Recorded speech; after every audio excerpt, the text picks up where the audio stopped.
한국을 왜 이토록 두려워하는 걸까요? 도저히 믿기지 않는 광경이었습니다. 2026년 밀라노 동계 올림픽을 앞두고 이탈리아 현지에서 내년 대회를 위해 취재차 중국 하얼빈을 찾게 되었다고 합니다. 그곳에서 해외 취재진들은 중국의 불공정 판정과 문화 왜곡, 중국의 텃세에 경악을 금치 못했다고 하는데요. 그런데 그런 불합리한 환경 속에서도 한국은 단 3일차 대회에서 금메달 11개를 쓸어 담으며 저력을 과시했습니다. 14억 인구의 거대 중국이 고작 5천만의 작은 나라를 이토록 두려워하는 이유가 대체 무엇이었을까요? 하얼빈 현지에서 벌어졌던 이야기 지금 바로 시작합니다. 저는 올해 39살이고 밀라노에서 태어나고 자란 바르베리니 루카입니다. 현재 밀라노의 한 지역 언론사에서 스포츠 기자로 일하고 있어요. 어린 시절부터 스케이트와 스키 같은 겨울 스포츠를 좋아했던 저는 자연스레 동계 종목 관련 기사를 쓰는 일을 주로 맡게 되었죠. 특히 요즘은 2026년 밀라노에서 열릴 동계올림픽 취재 준비로 바쁜 나날을 보내고 있어요. 제가 겨울 스포츠에 관심을 갖게 된 건 아마도 밀라노라는 도시의 영향이 컸을 거예요. 알프스 산맥이 가까이 있어서 주말마다 가족들과 스키장에 가곤 했거든요. 고등학교 때는 친구들과 아이스 하키 경기를 보러 다니는 게 일상이었죠. 빙판 위에서 펼쳐지는 선수들의 치열한 경쟁을 보며 저는 늘 설렜어요. 그때부터 이미 제 꿈은 정해져 있었는지도 모르겠네요. 대학에서 신문방송학을 전공한 것도 그래서였어요. 겨울 스포츠를 더 가까이서 접하고 그 감동을 다른 사람들에게 전하고 싶었거든요. 학창 시절에는 교내 신문사에서 스포츠 기사를 쓰며 실력을 쌓았고 방학 때마다 작은 스키 대회나 아이스 하키 경기장을 찾아다녔죠. 지금 생각해보면 그때의 경험들이 제게 큰 자산이 되었던 것 같아요. 운이 좋게도 졸업 직후 밀라노의 지역 언론사에 입사할 수 있었어요. 처음에는 소규모 대회나 아마추어 경기를 맡았지만 점차 더 큰 대회들을 취재할 기회를 얻었죠. 특히 동계 스포츠 관련 기사는 제가 가장 자신 있게 쓸 수 있는 분야였어요. 선수들의 기술적인 면모부터 경기의 전략적 측면까지 세세한 부분들을 놓치지 않으려 항상 노력했거든요. 그러던 중 얼마 전 2025년 하얼빈 동계아시안게임을 취재할 기회를 얻게 되었어요. 2026 밀라노 동계올림픽을 앞두고 있는 상황에서 아시아의 주요 동계 스포츠 강국들이 펼치는 경기를 직접 볼 수 있다는 건 정말 큰 행운이었죠. 특히 쇼트트랙이나 스피드 스케이팅 같은 종목에서 세계 최강인 한국과 중국의 경쟁을 직접 취재할 수 있다는 점이 기대됐어요. 물론 걱정이 없었던 건 아니에요. 하얼빈의 호카는 익히 들어 알고 있었고 언어도 걸림돌이 될 것 같았죠. 부모님도 제가 먼 이국 땅에서 고생할까봐 걱정하셨어요. 하지만 저는 이번 취재가 제 커리어에서 중요한 전환점이 될 거라 믿었습니다. 밀라노 동계올림픽을 앞두고 아시아의 동계 스포츠 현장을 직접 경험할 수 있다는 건 분명 큰 자산이 될 테니까요. 중국으로 떠나기 전 편집장님은 저에게 여러 자료들을 건네주셨어요. 경기 일정표부터 각 종목별 주요 선수들의 프로필, 그리고 최근 아시아 동계 스포츠계 이슈들까지. 그 중에서도 특히 눈에 띄었던 건 한국과 중국 사이의 문화적 갈등에 관한 내용이었죠. 비행기에서 그 자료들을 꼼꼼히 읽어보며 이번 취재가 단순한 스포츠 행사를 넘어선 더 깊은 이야기를 담게 될 거란 예감이 들었습니다. 아시아 국가들이 치르는 가장 규모 큰 동계 스포츠 행사 현장을 직접 확인한다는 점에서 실무적으로 도움이 되니까요. 비행시간은 꽤 길었습니다. 중국의 호카는 매서운 걸로 유명해서 도착하면 일단 장갑부터 껴야겠다는 생각이 들었어요. 하얼빈 타이핑 공항에 내렸을 때 첫 느낌은 정말 춥다였습니다. 입김이 하얗게 피어오르고 코끝이 시릴 정도로 차가웠죠. 공항 청사 밖으로 나오자 대회 자원봉사자들이 각국 기자와 선수들을 반갑게 맞이하고 있었어요. 대회 조직위원회에서 마련한 기자 숙소로 이동하는 동안 버스 창문 너머로 보이는 중국 시내는 건물들 사이로 눈이 쌓여 있었고 거리마다 스키나 스케이트 장비를 들고 이동하는 모습이 눈에 띄었습니다. 다음 날 아침 대회 조직위원회 브리핑에 참석했습니다. 중국에서 대회가 치러질 때마다 항상 문제가 터지고 불공정이라는 단어가 붙었는데 오늘 그 이유를 알게 되었어요. 단순히 경기 운영의 문제만이 아니었죠. 과거 중국에서 열린 국제대회마다 주최 측이 한국의 전통 문화를 자국의 것으로 소개하거나 왜곡하는 일이 반복되어 왔다는 것입니다. 이런 행태가 스포츠 대회마다 계속되다 보니 한국 측에서는 이를 문화공정이라 부르며 강하게 반발하고 있었죠. 편집장이 건네준 자료에서 봤던 문화공정이란 바로 이런 의도적이고 체계적인 문화 왜곡을 가리키는 말이었습니다. 더욱 놀라웠던 것은 이 문제가 유럽에서는 거의 알려지지 않았다는 점입니다. 제가 만난 다른 유럽 취재진들도 이 사실을 처음 듣고는 큰 관심을 보였죠. 곧 열릴 밀라노 동계올림픽에서도 비슷한 일이 벌어질 수 있다는 우려의 목소리가 나왔어요. 숙소로 돌아오는 길에 현지 취재진들이 그동안 중국 개최 대회들에서 벌어진 문화 왜곡 사례들을 정리한 자료를 건네주었습니다. 자료들을 훑어보니 이런 문제가 최근 들어 더욱 심각해지고 있더라고요. 겉으로 보기에는 단순한 표기나 공연상의 문제처럼 보일 수도 있죠. 하지만 이건 한 민족의 정체성과 직결된 예민한 사안이었어요. 앞으로 열릴 개막식과 주요 행사들에서 이런 문제가 또다시 불거질지 현장에서 직접 확인해 봐야 했습니다. 그렇게 저는 2025년 하얼빈 동계 아시아 시작을 알리는 현장으로 찾아갔습니다. 개막식이 열리는 빙상 경기장 인근은 이른 아침부터 인파로 북적였어요. 취재진과 관람객들이 삼삼오오 모여 이야기를 나누는 가운데 저는 국제기자석에서 흥미로운 이야기를 들었습니다. 지금 중국에서 돌고 있는 한 영화가 있는데 이게 기자들 사이에서 아주 뜨거운 감자라고 했습니다. 아니, 대회장에서 스포츠가 아닌 웬 영화가 관심사란 거지? 중국에서 제작한 쇼트트랙 영화 나라라, 빙판 위의 빛에 관한 것이었어요. 베이징시 광천총국의 지원으로 제작된 이 영화가 큰 논란이 되고 있다는 거였죠.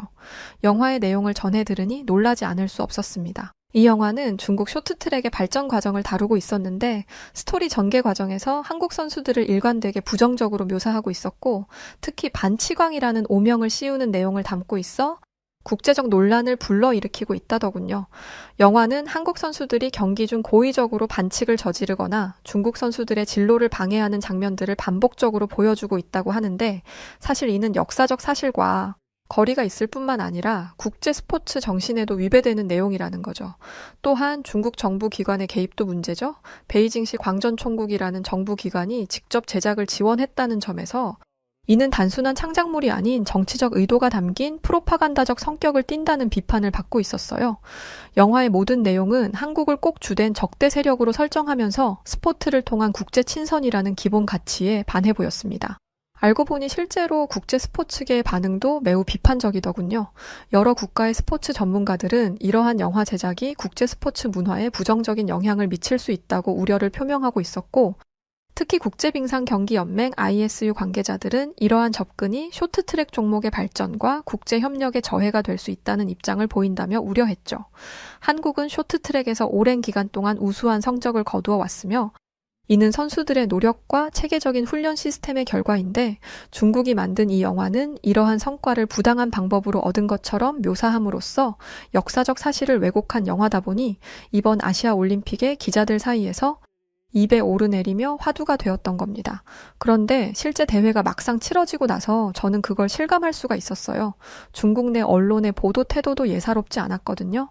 중국 선수가 메달을 따면 대대적으로 언론과 TV에 보도하면서도 그 과정에서 한국 선수나 팀을 간접적으로 폄하하는 뉘앙스가 자주 등장했어요. 과거 판정 논란이 있었던 경기 장면들을 반복해서 보도하며 마치 한국 선수들의 반칙이 습관적인 것처럼 묘사하는 것을 숙소 TV에서 보게 되었거든요. 상황이 이렇다 보니 개막식부터 긴장감이 감돌았어요. 이번 동계 아시아 게임에서 뭔가 사단이 나긴 나겠다는 생각이 들었고 경기 운영에도 분명 영향이 올 것 같은 불길한 느낌이 들었습니다. 지난 대회들만 봐도 그렇잖아요. 중국이 동계 스포츠에서 두각을 보이면서 기존 세계 최강국이었던 한국을 견제하려는 움직임이 노골적으로 드러나기도 했으니까요. 특히나 2022년 베이징 동계 올림픽에서 판정 시비가 끊이지 않았고 이는 양국 간의 스포츠 외교 문제로까지 비화되었으니까요. 그래서인지 대회 현장을 취재하면서 느낀 건 이런 갈등이 선수들에게도 큰 부담이 되고 있다는 점이 눈에 보였습니다. 순수하게 기량을 겨루어야 할 무대가 마치 정치적인 대결의 장이 되어버린 듯한 분위기가 안타까웠죠. 일부 선수들은 경기 준비에 집중하기보다 불필요한 오해를 피하기 위해 조심스러운 행보를 보이기도 했습니다. 그런데 이번 대회에서 가장 주목받는 선수 중 한 명이 있었어요. 한국에서도 큰 이슈라고 하더군요. 바로 전 한국 국가대표였던 임효준, 중국 이름으로는 린샤오준이었어요. 그의 등장은 이미 대회 전부터 뜨거운 화제가 되고 있었죠. 어쩌면 그의 경기에서 이런 한중 갈등이 극적으로 드러날 수도 있겠다는 생각이 들었습니다. 2018년 평창 동계올림픽에서 금메달을 따며 한국 쇼트트랙의 간판으로 떠올랐던 선수가 이제는 중국 유니폼을 입고 나타난다는 사실이 믿기지 않았어요. 국제적으로도 임효준의 중국 귀환은 여러모로 충격적인 소식이었습니다. 불미스러운 사건으로 대한빙상경기연맹으로부터 징계를 받은 후 그는 갑자기 중국행을 선택했죠. 중국 입장에서는 올림픽 금메달 리스트를 영입하는 대성공이었지만 한국에서는 배신자라는 비난도 찾아볼 수 있었습니다. 동계올림픽 대회 첫 경기였던 남자 1500m에서 그런 린 샤오쥐는 은메달을 획득했어요. 한국의 박지원 선수에게 밀린 경기였죠. 그러나 500m 결승에서는 린 샤오쥔이 중국 선수로서 첫 금메달을 목에 걸었습니다. 그런데 문제는 바로 이 경기에서 터졌어요. 결승전 도중 같은 중국 선수인 순룽이 린 샤오쥔의 엉덩이를 미는 장면이 카메라에 포착된 겁니다. 국제빙상경기연맹 규정상 명백히 금지된 고의적인 팀플레이였죠. 현장의 모든 카메라가 그 순간을 포착했고 순식간에 논란이 확산되었습니다. 저는 그 장면을 보면서 이제 그 중국의 텃세와 불공정의 시작을 알리는 건가 생각했죠. 실제로 더 황당했던 건 심판진은 이 장면에 대해 별다른 조치를 취하지 않았다는 것이었어요. 고의성을 명확히 판단하기 어렵다는 이유였죠. 이 상황을 지켜보면서 저는 많은 생각이 들었죠. 린 샤오쥐는 경기 후 기자회견에서 단순히 경기에 집중했을 뿐이라고 짧게 말했지만 린 샤오쥔의 표정은 무거워 보였어요. 어쩌면 그도 이런 상황이 부담스러웠을 겁니다. 자신의 조국이었던 한국을 상대로 중국의 부정행위에 함께 했던 것이고 그렇게 거머쥔 금메달이 달갑진 않았겠죠. 이런 환경이 좀 솔직히 우려스럽더군요. 아직 남은 경기들이 많았고 이렇게 중국에서 알게 모르게 벌어지는 행위들이 깨끗하고 공정해야 할 스포츠 정신을 망가뜨릴까 봐 걱정되었거든요. 그런데 그 예감은 한치도 벗어나지 않더군요. 곧 현실이 되었죠. 여자 3000m 계주와 남자 5000m 계주에서 믿기 힘든 일들이 벌어지기 시작했습니다. 여자 3000m 계주 결승전에서 한국 여자 대표팀이 중국 선수와의 몸싸움 끝에 넘어져 4위로 밀려난 거예요. 최민정, 김길리, 김건희, 이소연으로 구성된 한국팀은 정말 세계 최강이라 불리는 조합이잖아요. 아시아를 넘어서 유럽을 포함해서도 가장 위협적인 선수들로 불리는 선수들이었는데 말이죠. 경기에서는 마지막 주자 김길리가 중국 선수와 접촉하며 넘어졌지만 어떤 페널티도 주어지지 않았습니다. 현장에서 지켜보던 저는 순간 숨이 멎는 것 같았어요. 분명 중국 선수의 손이 김길리 선수의 몸에 닿는 장면이 보였는데 비디오 판독 결과는 노콜이었죠. 한국 대표팀 코치진이 강하게 항의했지만 이미 내려진 판정은 번복되지 않았습니다. 더 큰 충격은 남자 5000m 계주에서 왔어요. 마지막 주자 박지원 선수가 중국의 린 샤오쥔과 엉키는 상황이 발생했는데 둘 다 손을 썼음에도 한국 선수에게만 페널티가 주어진 겁니다. 결국 금메달은 카자흐스탄이 차지했고 중국은 3위로 시상대에 올랐지만 한국은 실격 처리되어 메달을 획득하지 못했죠. 취재를 위해 만난 국제빙상경기연맹의 한 관계자는 이렇게 말했습니다. 쇼트트랙은 태생적으로 판정 논란에서 자유롭기 어려운 종목이에요. 순간의 접촉을 판단하는 게 쉽지 않거든요. 하지만 이번 판정은 단순한 오심을 넘어선다는 지적이 많았습니다.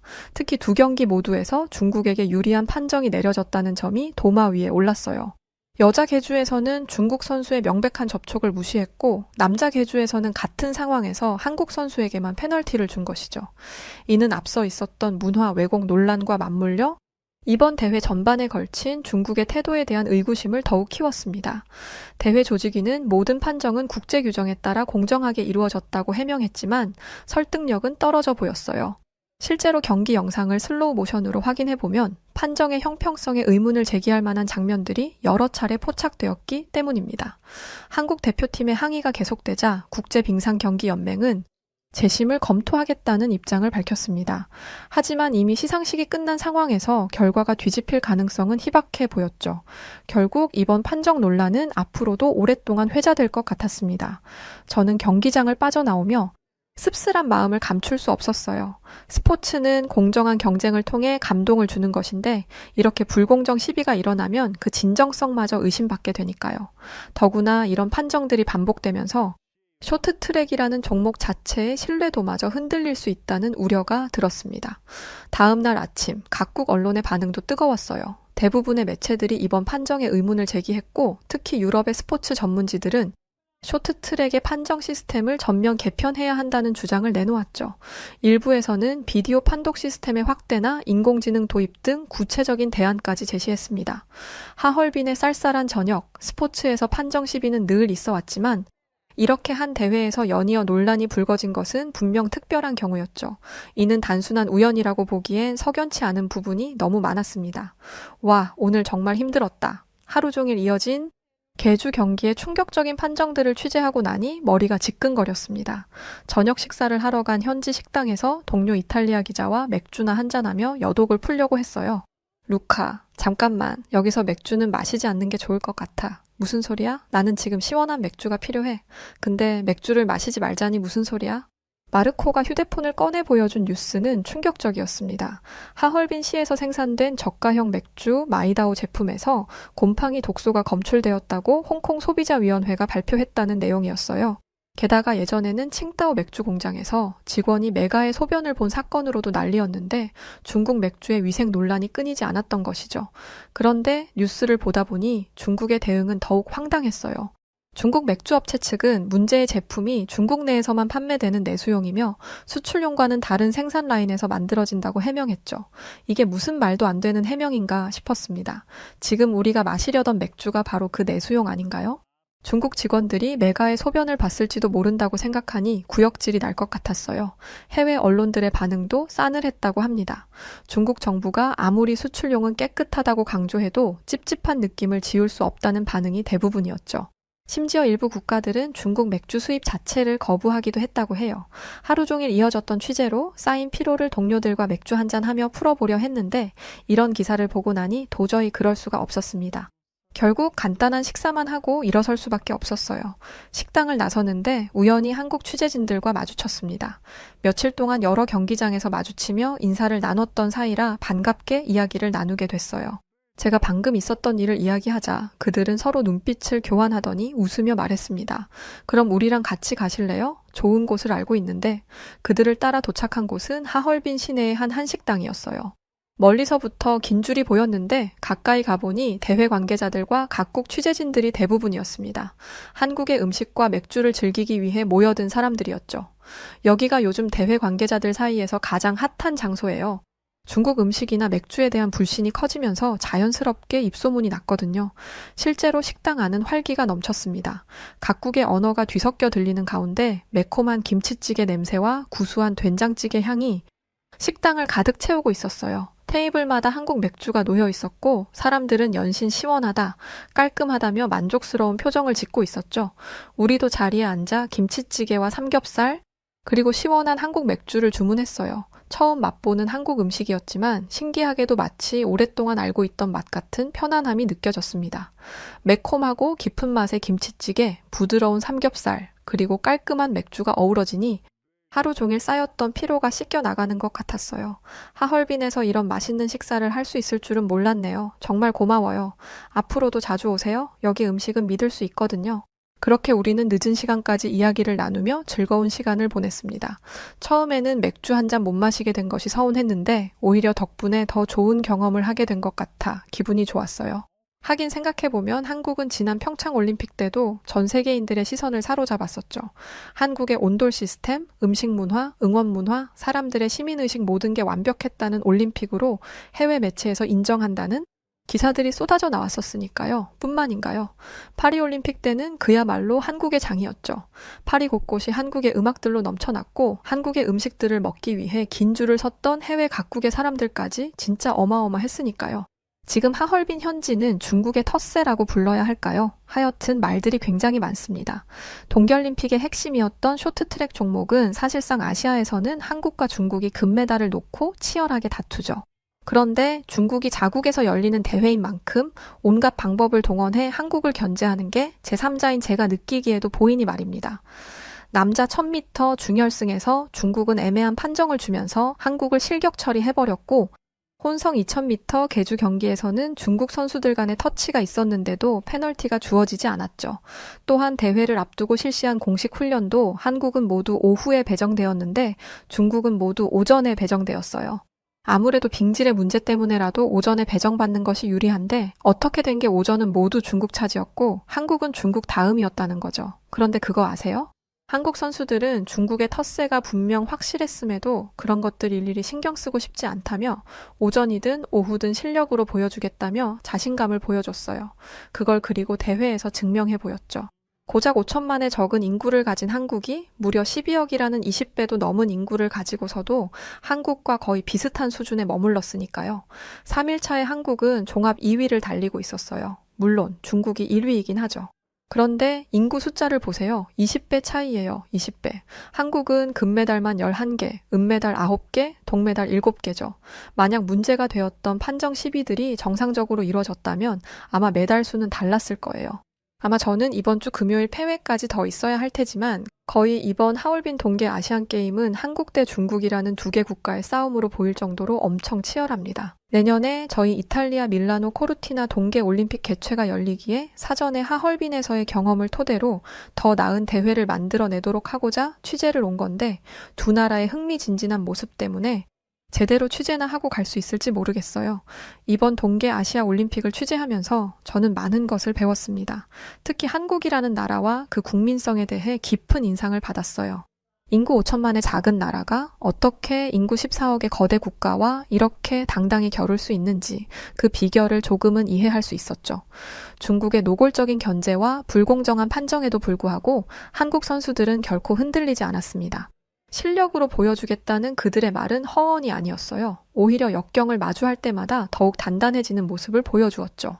특히 쇼트트랙 혼성 계주에서 중국의 방해에도 불구하고 금메달을 따냈을 때는 경기장이 한국 응원단의 함성으로 가득 찼던 게 생생합니다. 개인적으로 가장 인상 깊었던 건 위생 논란이 일었던 현지 음식점 대신 한국 식당을 찾았던 그날 밤이에요. 각국 취재진과 대회 관계자들이 한국 음식점에 몰려든 걸 보며 한국의 소프트 파워를 실감할 수 있었죠. 깔끔한 한국 맥주와 정갈한 한식은 이미 세계적인 수준이더군요. 내년 밀라노 동계 올림픽 때는 제가 한국 취재진을 맞이하는 입장이 되겠네요. 벌써부터 설렙니다. 한국 선수들의 기량은 물론이고 한국 특유의 정직하고 성실한 태도 그리고 절대 포기하지 않는 투지를 다시 한번 볼 수 있을 테니까요. 특히 쇼트트랙에서는 더욱 짜릿한 경기가 펼쳐질 것 같아요. 그간 취재를 거치면서 저는 한국 취재진들과 자연스레 가까워졌습니다. 저녁 함께 모여 그날의 경기를 이야기하고 서로의 문화를 공유하는 시간이 즐거웠어요. 처음에는 단순히 도움을 받는 관계였지만 이제는 진정한 동료가 된 것 같아 기분이 좋습니다. 특히 한국 취재진들의 프로페셔널한 모습에 감탄하게 되었어요. 중국의 불공정한 판정이나 문화 왜곡 시도가 있을 때마다 그들은 결코 감정적으로 대응하지 않았습니다. 대신 냉철하고 객관적인 시각으로 상황을 분석하고 정확한 자료와 함께 보도하는 모습이 인상적이었죠. 루카, 우리는 이런 일에 이제 익숙해요. 화내는 대신 더 철저하게 취재하고 더 정확하게 보도하는 게 우리의 방식이죠. 그들의 이런 태도는 한국이라는 나라의 성숙함을 보여주는 것 같았습니다. 중국에 비해 한참 작은 국가였지만 그들의 전문성과 책임감은 결코 작지 않았어요. 오히려 더 큰 나라가 보여주지 못하는 품격을 보여주고 있었죠. 앞으로도 대회는 계속됩니다. 아직 많은 경기가 남아있고 아마도 더 많은 논란과 갈등이 있을지도 모르겠네요. 하지만 이제 저는 혼자가 아닙니다. 든든한 한국 동료들이 있으니까요. 그들과 함께라면 남은 취재도 잘 해낼 수 있을 것 같습니다. 특히 내일은 또 다른 중요한 경기들이 예정되어 있어요. 아침 일찍 한국 취재진들과 만나 오늘 취재한 내용을 정리하고 내일의 계획도 함께 세워보려 합니다. 밤이 깊어가는데도 기사를 쓰느라 바쁜 그들의 모습을 보며 저도 더 열심히 해야겠다는 다짐을 하게 되네요. 참 재밌다는 생각이 듭니다. 자신들이 최고라며 우쭐대던 중국이라는 나라가 이런 불공정한 방법을 써야만 한국을 이길 수 있으니 말이죠. 정정당당하게 해서는 도저히 한국을 이길 수 없다는 것을 중국 스스로가 인정해버리는 꼴이 아닐까 싶네요. 아무튼 저희 이탈리아 선수들이 참가하는 대회는 아니었지만 괜히 한국 선수들을 응원하게 되는 묘한 매력에 빠져버렸네요. 한국 선수들을 응원합니다. 눈이 펑펑 내리고 있던 한국의 도시, 그곳에 런던에서 왔던 두 여성이 한국인들의 모습을 보고 크게 놀라고 있습니다. 자신의 옛 스승님을 만나러 한국에 왔던 이 여성들에게 대체 무슨 일이 있던 걸까요? 안녕하세요, 한국인 여러분. 처음 인사드려요. 제 이름은 엘레나 스타네스크입니다. 저는 올해로 28이 되었고 지금은 영국 런던에서 작은 출판사에서 일하고 있어요. 제가 태어난 곳은 루마니아 북서부의 깊은 산골 마을이었어요. 대부분의 사람들은 루마니아를 떠올리면 부쿠레슈티의 활기찬 도시나 트란실바니아의 성과 같은 화려한 풍경을 생각하겠지만 제가 자란 곳은 그런 곳과는 거리가 멀답니다. 우리 마을은 숲으로 둘러싸여 있고 마을 전체를 돌아보는데 1시간이 채 걸리지 않을 만큼 작았죠. 그 중에서도 저희 집은 작고 낡은 농가였어요. 지붕은 몇 번이고 수리했지만 비가 오면 여전히 물이 새곤 했죠. 마을에는 길이 하나뿐이라 사람들이 매일 마주쳤고 그 좁은 길 한쪽에 자리 잡은 초등학교는 우리 마을에서 유일한 교육기관이었어요. 하지만 그 학교마저도 사라질 위기에 처했을 때가 있었습니다. 제가 12살이었을 때였지요. 폐교 소식이 전해진 날. 그날도 저는 학교에서 낡고 빛바랜 교과서를 펴고 수업을 듣고 있었어요. 교실에는 10명 남짓한 학생들밖에 없었고 선생님은 한숨을 쉬며 칠판만 바라보고 계셨죠. 뭔가 걱정이 있으신가 싶었지만 전 어렸기에 별 생각이 없었어요. 그리고 이윽고 수업이 끝난 후 교실을 빠져나가려던 순간이었어요. 선생님과 마을 어른들이 작은 회의실에 모여 심각한 이야기를 나누는 소리가 들리더군요. 학생 수도 줄고 지원도 끊겼어. 내년부터는 학교를 운영할 수 없을 것 같아. 그럼 아이들은 어디로 가요? 도시까지 어떻게 보냅니까? 돈도 없는데. 우리 마을은 결국 이렇게 사라지는 건가요? 어른들의 목소리는 슬픔과 절망으로 가득 차 있었어요. 그때 처음으로 우리 학교가 없어질 수도 있다는 생각에 가슴이 철렁 내려앉았죠. 저는 학교를 좋아했어요. 학교는 단순히 공부를 배우는 곳이 아니라 제가 더 넓은 세상과 연결되는 유일한 창구였거든요. 도서관에 놓인 몇 안 되는 낡은 책들은 마을 밖 세상을 상상하게 해주는 소중한 보물이었어요. 하지만 그 도서관의 책들도 너무 오래되어 페이지가 바스락거리고 몇몇은 중간 부분이 찢겨 나가 있었죠. 그래도 저는 그 책들이 소중했어요. 제일 친한 친구와도 같았죠. 저는 작은 책상 위에 펼쳐진 세계 지도를 보며 항상 마음속으로 다짐하곤 했어요. 언젠가 나는 이 마을을 떠나 더 넓은 세상을 볼 거야 라고 말이죠. 하지만 현실은 그리 녹록지 않았습니다. 선생님들은 자주 바뀌었고 배움의 기회는 부족했죠. 꿈을 꾸는 것도 사치라는 말이 마을 사람들의 입에 오르내릴 정도였으니까요. 이윽고 시간이 흘러 결국 학교의 운명을 결정짓는 주민회의가 열렸습니다. 교실 한가운데 놓인 낡은 나무 책상에 어른들이 모여 앉아 말없이 서로의 얼굴만 바라보고 있었어요. 모두가 그 말만은 꺼내고 싶지 않은 눈치였죠.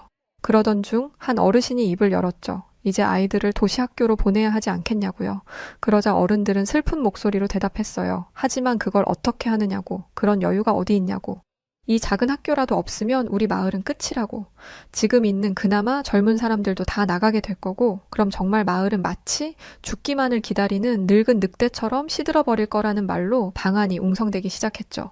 회의가 길어질수록 어른들의 한숨은 깊어졌고 아이들은 구석에서 몰래 울음을 삼키고 있었어요. 저는 그 장면을 지켜보며 마음속으로 생각했죠. 이렇게 끝날 리가 없다고 말이에요. 왠지는 모르지만 뭔가 달라질 거라는 믿음이 있었던 것 같아요. 그냥 막연한 믿음일지라도 말이죠. 하지만 그때는 몰랐습니다. 몇 주 뒤 우리 마을에 놀라운 변화의 바람이 불어올 거라는 것을요.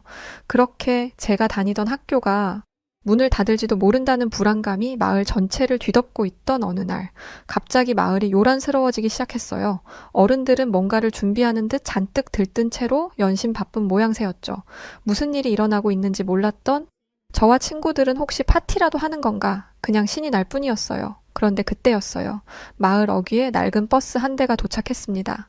이렇게 작은 마을에 웬 버스지? 친구들과 제가 두리번거리고 있던 그때 버스에서 밝은 미소를 띤 젊은 사람들이 천천히 내리기 시작했어요.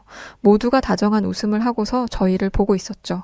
처음 보는 아시아인들이었기에 그 모습은 비록 낯설었지만 그분들이 가지신 미소와 눈빛이 너무 따스해서 저는 혹시 이 사람들이 천사인가 하는 생각을 하기도 했답니다. 나중에 알고 보니 그들은 천사가 아니고 한국 사람들이었어요. 그들은 바로 우리 마을에 봉사활동을 오게 된 교사들이었습니다. 늘 보던 사람들만 보던 작은 마을이었기에 신기하고 반갑고 들뜨기는 했지만 사실 그때 어른들은 저희를 보며 그런 말씀을 하셨어요. 이 작은 마을에 와봤자 뭐가 달라지겠어? 라고요. 그러니까 사실 큰 기대는 없으셨던 거죠. 약간의 수명 연장 정도나 하면 다행이다 싶으셨던 것 같아요. 어른이 된 지금은 저도 아마 그렇게 생각했을 것 같아요. 현실적으론 그 정도의 방문을 가지고 변화가 일어나진 않으니까요. 그런데 그분들 중 유난히 제 눈에 띄시던 한 분이 계셨어요. 단발 머리를 하고 부드러운 미소를 가지신 민선 선생님이었죠. 그분은 특히 목소리가 좋은 선생님이셨어요. 그래서 더 기억에 남았죠. 선생님들은 처음 오신 날에는 그저 짐을 풀고 마을을 돌아다니며 인사를 하거나 자신들의 위치를 어떻게 잡을지를 논의하시는 것 같았어요. 우리는 모두 마치 새로운 전학생이라도 온 듯 선생님들을 힐끔힐끔 보기만 할 뿐이었죠. 그렇게 하루가 지나갔어요. 이윽고 한 차례 소란이 지나가고 다음 날 저는 평소처럼 도서관 한쪽 구석에서 낡고 헤어진 책을 읽고 있었어요. 그 책은 반 이상이 찢겨져 있었지만 남은 페이지를 붙들고 세계 지도에 나오는 도시들의 이름을 외우는 것이 제 유일한 취미였죠. 그런데 그때 한 선생님이 조용히 다가오셨습니다. 넌 어떤 책을 좋아하니? 앗, 그 목소리다. 저는 바로 고개를 들었죠. 역시 민선 선생님이었어요. 처음엔 조금 놀랐습니다. 낯선 사람이 제가 책을 읽는 모습을 이렇게 눈여겨 보아주신 적이 없었거든요. 선생님의 다정한 미소에 저는 어색하게 책을 보여주며 세계 지도요. 저는 여기 있는 도시들을 언젠가 꼭 가보고 싶어요. 라고 말했어요. 민선 선생님은 제 말을 듣고 잠시 생각하더니 조용히 말씀하셨습니다. 엘레나, 넌 분명히 이 마을을 떠나 더 넓은 세상을 볼 수 있을 거야. 그 꿈 절대 놓지 마. 그 말을 들은 저는 순간 제 안에서 무언가가 꿈틀거리는 것을 느낄 수 있었습니다. 그러고 보니 어른들 중 누구도 제게 그런 말을 해준 적이 없었던 것 같았어요. 심지어 저희 부모님도 말이죠. 제가 그런 말을 하면 마치 마법을 부리겠다고 한 것 마냥 껄껄 웃으시면서 그래, 마음대로 하거라 라고만 하실 따름이었는데 말이죠. 뭔가 선생님의 말씀으로부터 처음으로 희망이 느껴지는 것 같았습니다. 제 안에 새로운 싹이 움트는 것처럼 느껴졌죠. 꿈이라는 이름의 싹 말이에요. 한국인 선생님들은 그 후로 우리 마을에 기적 같은 변화를 가져오기 시작했습니다. 아주 작은 것들부터 하나씩 변화되기 시작했죠. 한국인 선생님들은 학교를 이리저리 둘러보시고는 마을에 계신 어른들을 모두 모아 학교가 폐교하지 않을 수 있도록 최선을 다할 테니 힘을 모아달라고 말씀하셨습니다. 저희는 돈도 없고 학생들 숫자도 매우 적어요. 과연 학교가 살아날 수 있을까요? 학교의 폐교에 사실 회의적인 어른들이 더 많았지만 한국인 선생님들은 가능성이 없지 않다며 어른들을 설득했고 이후부터 뭔가 학교가 분주하게 돌아가는 듯한 분위기가 감지되기 시작했어요. 먼저 민선 선생님은 매일 새로운 수업을 열며 우리에게 배움의 즐거움을 알려주셨죠. 힘이 없던 다른 선생님들처럼 단순히 교과서를 읽는 것이 아니라 그룹 활동과 창의적인 과제를 통해 수업이 재미있게 느껴지도록 만드셨어요. 주에 하루는 한국의 음식들을 만들어 보는 시간도 가졌고 한국 선생님들이 어릴 적에 많이 했다는 망까기, 딱지치기, 제기차기, 팽이싸움, 오징어 달구지, 다망구, 비석치기 등 운동장에서 선생님들과 아이들이 모여 태어나 처음 들어봤던 여러 가지 게임들을 하면서 학교에 오는 것이 즐겁다는 생각이 들었죠. 한국인 선생님들은 이렇게 그룹 활동과 창의적인 과제를 통해 수업이 재미있게 느껴지도록 만드셨어요. 특히 미술 시간에는 우리가 마을 풍경을 그리거나 서로의 꿈을 그림으로 표현하도록 지도하셨죠. 저는 그 시간만큼은 세상의 모든 걱정을 잊고 몰두했습니다. 또한 선생님들은 마을의 어른들과 함께 학교의 낡은 교실을 직접 페인트 칠하고 보수하기에 이르렀습니다. 벽에는 벽화라는 그림을 그려넣기도 하셨죠.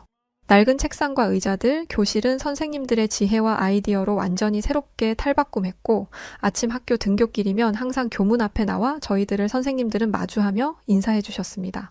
학교에는 한국에서 끊임없이 지원 물품들이 도착했고 도서관에 있던 낡은 책들은 한국과 현지에서 기증받은 책들로 가득 채워지기 시작했죠.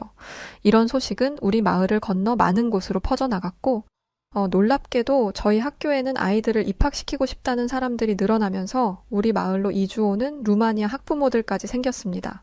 우리 학교는 아이들이 자유롭게 책을 보며 공부할 수 있는 공간으로 탈바꿈되었어요.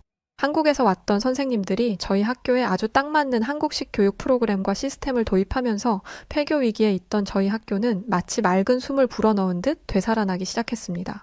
그때의 기쁨을 아직도 잊을 수가 없어요. 그 순간 저는 마치 꿈이 손에 닿을 것만 같은 기분에 붕 떠버리고 말았었죠. 제가 제일 좋아했던 선생님이셔서 그랬을까요? 민선 선생님은 특히 저를 많이 격려해 주셨던 것 같아요. 하루는 제게 너는 글을 참 잘 쓴다며 네 생각을 사람들에게 전하면 그들도 분명 감동받을 거라는 말을 해주셨죠. 그 말에 용기를 얻은 저는 학교에서 열린 작은 발표회에서 제 이야기를 처음으로 친구들과 선생님들 앞에서 읽어 내려갔습니다. 모두가 간단하게 노래를 부르거나 춤을 추거나 피아노를 쳤는데 저만 혼자 제 창작글을 선보인 거죠. 모두가 보고 있는 앞에서요. 손이 떨리고 목소리도 자꾸 흔들렸지만 발표를 마친 뒤 모두가 박수를 보내주었을 때 저는 난생 처음 솟아가는 자신감을 느낄 수 있었어요. 그리고 발표가 끝난 뒤 민선 선생님은 저를 꼭 안아주며 말씀하셨죠. 넌 충분히 잘하고 있어. 언젠가는 너도 다른 사람들을 돕는 사람이 될 거야. 라고 말이에요. 네, 그 말은 한 아이의 인생을 바꾸기에 충분했답니다. 그리고 이윽고 약속된 시간이 모두 흘러가 버렸어요.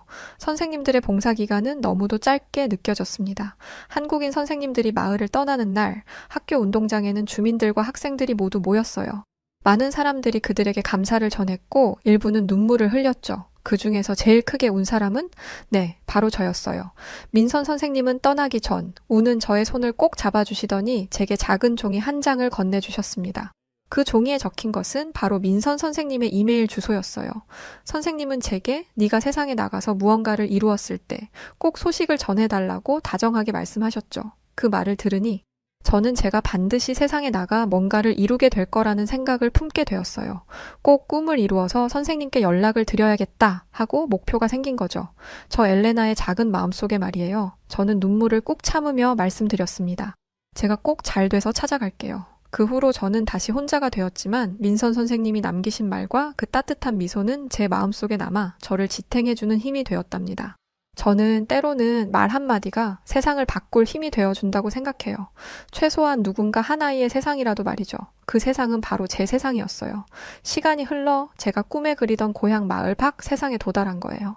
대학 졸업 후 저는 루마니아를 떠나 영국 런던의 한 출판사에 취직을 성공했어요. 바쁜 도심 속에서 매일 많은 사람을 만나고 새로운 일을 배우며 살아가고 있죠.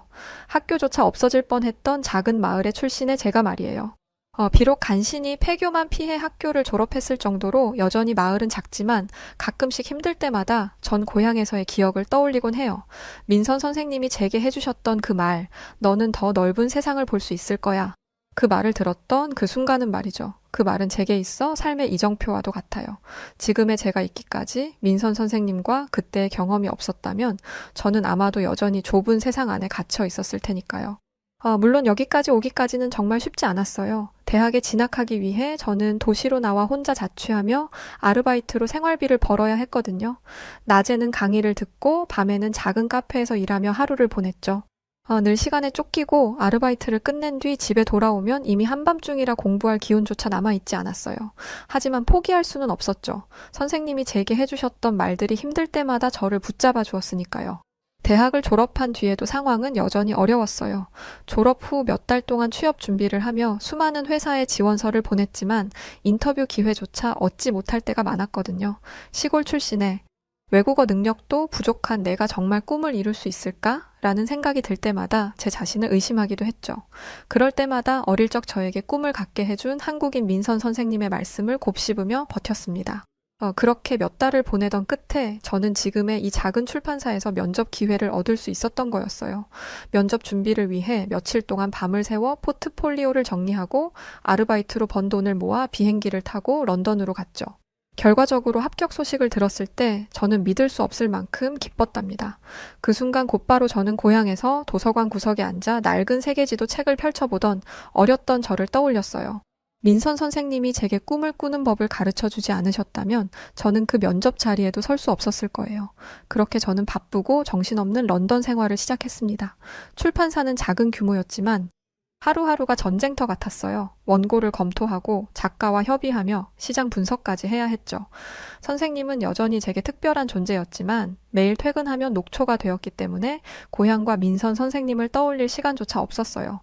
가끔씩 선생님께 이메일이라도 한번 드려야겠다는 생각이 들긴 했지만 늘 바쁜 일상에 쫓기며 타이밍을 놓치기 일쑤였죠. 지금은 너무 늦은 시간이니까 내일 보내야지 하고 미루다 보니 어느덧 2년이라는 시간이 흘러버렸습니다. 아무튼 그렇게 세상으로 나와 바쁘게 출판사에서 일하며 저는 다양한 국적과 배경을 가진 동료들을 만나기도 했어요. 그중 한 사람, 사라라는 이름의 친구와 특히 가까워졌죠. 그녀는 슬로바키아 출신으로 런던으로 이주해 새로운 삶을 시작한 사람이었어요. 저처럼 이방인이죠. 사라와 저는 종종 점심시간에 서로의 어린 시절 이야기를 나누곤 했습니다. 저는 루마니아 시골 마을의 낡은 학교와 거기서 만난 특별한 선생님에 대해 이야기해주길 좋아했고 사라도 자신의 고향과 어려웠던 시절에 대해 얘기해주길 좋아했죠. 런던처럼 바쁜 도시보다도 더 아름다운 시절의 이야기니까요. 그런데 그러던 어느 날 사라가 뜬금없이 이런 말을 하는 거예요. 생각해보니 자기도 사실 어릴 때 한국인에게 도움을 받은 적이 있다고요. 저는 깜짝 놀라 무슨 일이었냐고 물었죠. 사라는 고향 슬로바키아의 작은 마을에서의 이야기를 들려주었어요. 사라가 어렸던 시절 부모님과 함께 겨울 산길을 여행하던 중 길을 잃었다고 하더라고요. 눈보라는 점점 심해졌고 부모님은 가까운 마을을 찾아보려 했지만 앞이 보이지 않았죠. 이윽고는 어디가 위고 어디가 아래인지 또 여기가 왔던 길인지 아닌지조차 분간이 안 가는 데다가 걸음을 옮기기조차 힘든 지경이 되었다고 해요. 이렇게 될지 모르고 마지막으로 들렀던 산속의 작은 캐빈에 하필 또 텀블러를 두고 오는 바람에 물조차도 마실 수 없었죠. 결국 부모님은 구조를 포기하려는 생각까지 하셨대요. 사라는 부모님의 품에 안겨 이대로 얼어 죽는구나 라고 생각했죠. 정말 그 정도로 절망적이었다고 해요. 그런데 그때 멀리서 한 사람이 눈속을 헤치며 다가왔대요. 그 사람은 눈보라 속에서도 방향을 잃지 않고 사라의 가족을 찾아왔고 사란의 부모님이 두고 오신 바로 그 텀블러를 건네며 자기를 따라 발을 옮겨보라고 했다는 거예요. 알고 보니 그 캐빈이 생각보다 멀리 있지 않았고 사란의 가족은 방향 감각을 잃어 그 주변을 빙빙 돌고 있었던 거였어요. 캐빈 안에 두고 온 텀블러 물이 아직 따뜻한 것을 보고 그 한국인 분은 누군가 이 근처에서 길을 잃었을 수도 있겠구나 라는 생각에 나와 봤다고 하더라고요. 그 사람이 없었다면 우리 가족은 아마 거기서 끝났을 거야. 사라는 당시 그녀를 구해준 한국인의 따뜻함과 침착함을 지금도 잊지 못한다고 말하며 고개를 저었어요. 그럴만도 했죠. 어떻게 그렇게 극적으로 살아남을 수 있었던 건지. 사실 그 한국인이 좋은 마음을 가진 사람이라 망정이었던 거지. 다른 사람이었다면 그렇게 갑자기 심해진 눈볼에 굳이 낯선 사람을 구하겠다고 나가지는 않았을 거니까요. 그 이야기를 듣고 나니 저는 갑자기 궁금해졌습니다. 혹시 그 한국인에 대해 뭔가 더 기억나는 게 있냐고 물었죠. 그 사람은 또 어떤 사람인지 알고 싶었거든요. 사라는 잠시 생각하더니 스마트폰을 꺼냈어요. 그때 그분과 함께 무사히 산을 내려오고 그 기념으로 찍은 사진이 있다고요.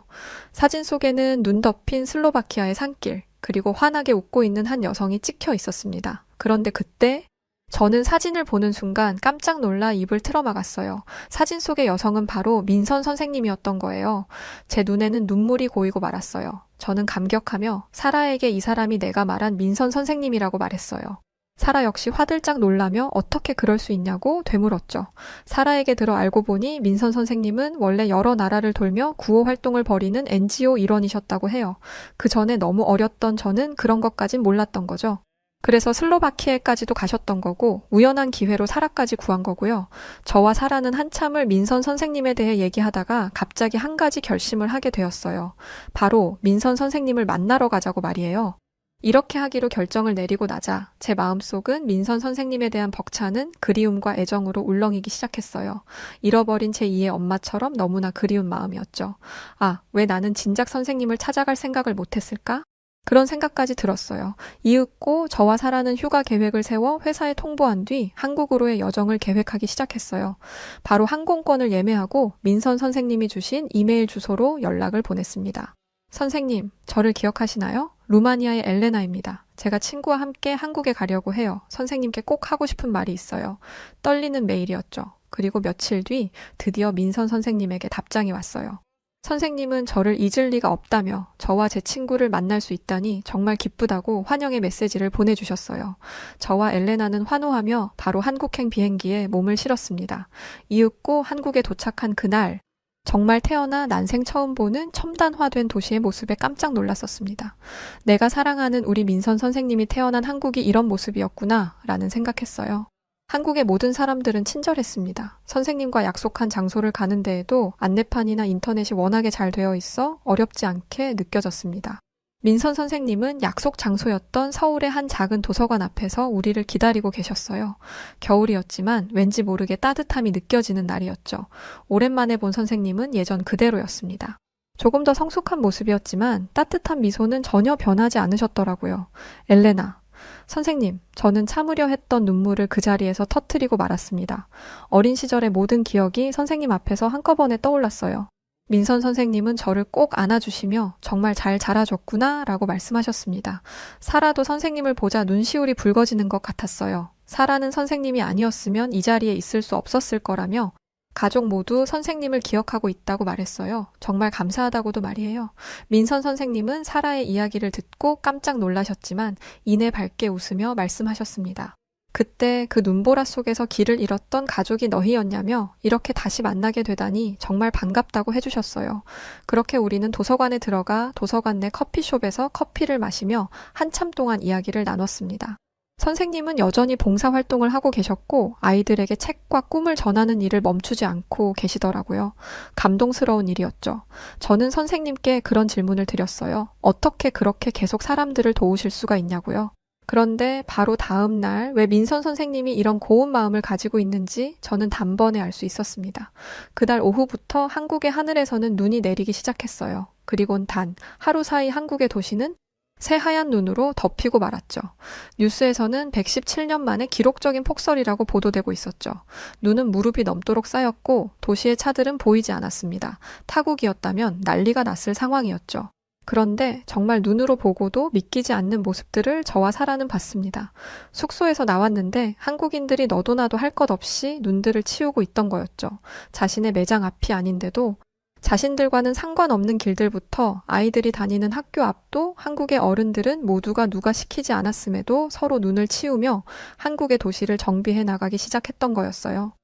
길 곳곳에는 노란색의 제설함들이 있었고 그곳에는 누구나 사용할 수 있도록 염화 칼슘과 청소 도구들이 비치되어 있었고 한국의 제설 차량은 도로를 누비며 새하얗게 쌓였던 눈을 치우고 녹여내고 있었습니다. 정말 117년 만에 기록적인 폭설이라는 말이 무색할 정도였어요. 단 하루 이틀 사이에 그렇게 많이 쌓였던 눈들은 언제 그랬냐는 듯 사라지고 있었고 한국인들의 서로를 배려하고 도우려 하는 마음이 멈출 줄만 알았던 한국의 도심을 다시 활발하게 바꿔버렸습니다. 이게 과연 어느 국가에서 가능한 일일까요? 세계 그 어느 국가도 이렇게 하지 못할 거라고 저는 확신합니다. 민선 선생님이 세계 각지를 돌며 봉사활동을 하는 그 따뜻한 마음이 어디서 나오는 건지 그 이유를 저와 사라는 한국에서 직접 눈으로 보고 느꼈던 것이죠.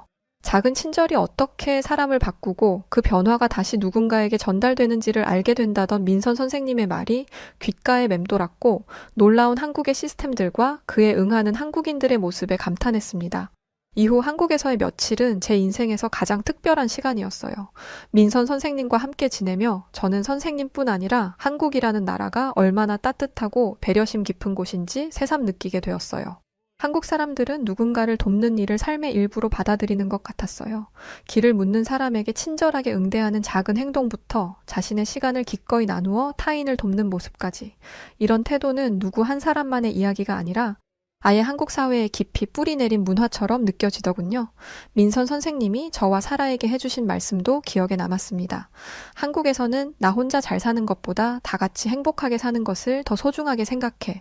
그래서 많은 사람들이 시간을 들여 누군가를 돕는 걸 자연스럽게 여기는 거란다. 이 말이야말로 민선 선생님이 우리에게 보여주셨던 삶의 태도를 가장 잘 설명하는 말이 아닐까 싶어요. 한국 여정을 마치고 저는 제 고향 루마니아 마을을 찾았습니다.